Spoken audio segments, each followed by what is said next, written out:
केन उपनिषद में बताया गया है कि ब्रह्म इस सृष्टि को मकड़ी के जाले के समान रचता है और उसे वापस अपने में विलीन कर लेता है।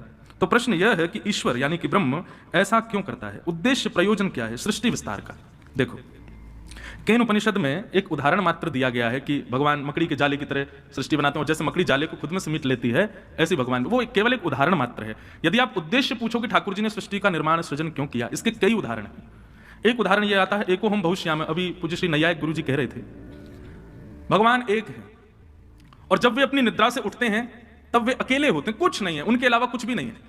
तब ठाकुर जी विचार करते हैं। भगवान क्या, जैसे ही वो विचार करते हैं, ब्रह्म जब विचार करता है तो उसकी विचार अपने आप क्रियाशील में परिवर्तित होने। जैसे हम कुछ विचार करते हैं तो उसको क्रियान्वित करने के लिए हमको कर्म करना पड़ता है, लेकिन ठाकुर जी कर्म बंधन में नहीं है, वो जो विचार करते हैं वो घटने लग जाता है। तो ठाकुर जी ने क्या सोचा, एको हम बहुश्याम, मैं एक हूं, बहुत होना चाहता हूं, मेरा मन नहीं लग रहा है।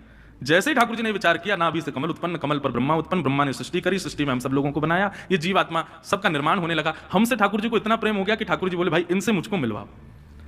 तब फिर ब्रह्मा ने नियम बनाया, बोले जो कर्म निर्वहन करेगा और भगवत भजन मार्ग अपनाएगा वो इस सृष्टि के चक्र को जीता हुआ भगवत धाम की प्राप्ति करेगा, ठाकुर जी को मिलेगा, फिर पुनर्पि जन्म उसका कभी नहीं होगा, वो ठाकुर जी के साथ सदा रहेगा। तो ये जो ठाकुर जी ने सृष्टि क्यों बनाई, इसके कई उत्तर हैं और उत्तर मिलने पर भी ये प्रश्न बना ही रहेगा। तो फिर इसमें कारण क्या था ठाकुर जी का?